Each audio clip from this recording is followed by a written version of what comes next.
So, breaking news on the morning show. Fabrizio Romano understand Manchester United are still working on deal to sign Lammens. Talks underway. Personal terms are almost agreed, and Man United are in active talks for the Belgian goalkeeper. Manchester United trying to anticipate more clubs from France and Italy, also based on exits. So look, there's a few kickers in there, but this is really positive. And this is what I mean. Well done to you and to me. What did I say on Monday? Man United are actively looking at goalkeepers and midfielders. Loads of the people in the know and journalists, etc., were saying unlikely to get a goalkeeper, unlikely to get a midfielder. And yet, our brief on Monday was that United are very actively looking at goalkeepers and midfielders. No guarantees, but then they've not given up hope. And here you go. On a Friday, Man United are in talks with Lammens.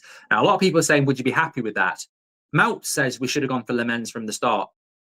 Honestly, with 9 days left in the window, getting a goalkeeper in is Christmas. Now, it's not going to turn, you get Emi Martinez, you get Donnarumma, that has the potential to knock your transfer window from a 5 to a 7. And then a midfielder can knock you up to an 8. Lammens comes in from Royal Antwerp. He's basically, at best, David De Gea from Atletico Madrid. He's a young goalkeeper with potential. But I don't mind that. I said that in January, and many of you agreed with me. I don't mind bringing in another De Gea.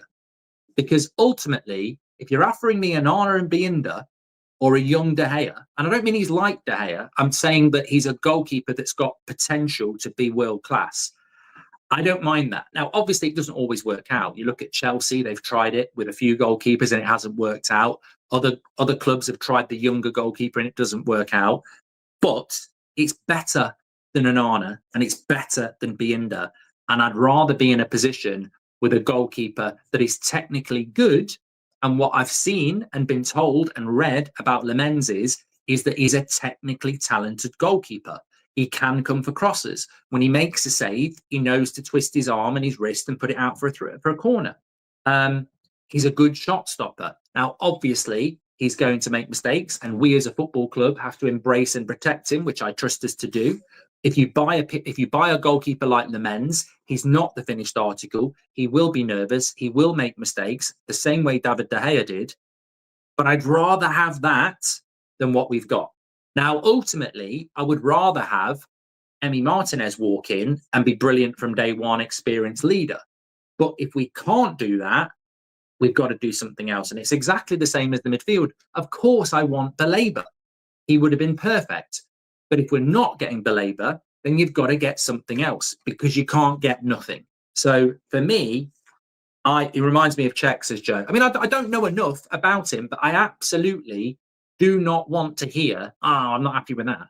Because the alternative would have been, you're not happy with Binder and Onana. We've got to replace our goalkeeper. You saw Binder against Arsenal. He cost us 3 points. You've seen Onana for 2 years. He isn't technically good enough.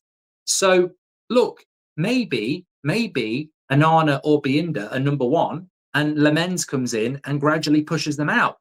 Maybe that's the way it goes. Maybe he comes in and he's number one straight away. But this is great news that we're in talks. Am I worried about clubs from Italy and Spain or France? No. With all due respect, I'm not worried about them. Unless it's Real Madrid or Barcelona, I ain't worried about them. Am I worried that we've got to sell to buy? I mean, look, we've got to sell anyway. So, this is what I mean. Like, as bad as it sounds, when you're buying a goalkeeper for what, 15 million, getting 5 million and Rasmus's wages off the wage bill probably gets you Lammens. That's how sad it is. Loaning Rasmus and getting his wage bill off for a year probably gets you Lammens. So this is the problem when you can't sell Rashford, you can't sell Anthony, you can't sell Sancho, and you can't sell Garnacho.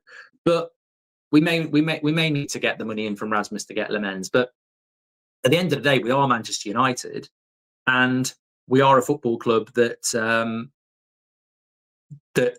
is going to be very, very attractive. So this is great news. I've expected it, and it's great news.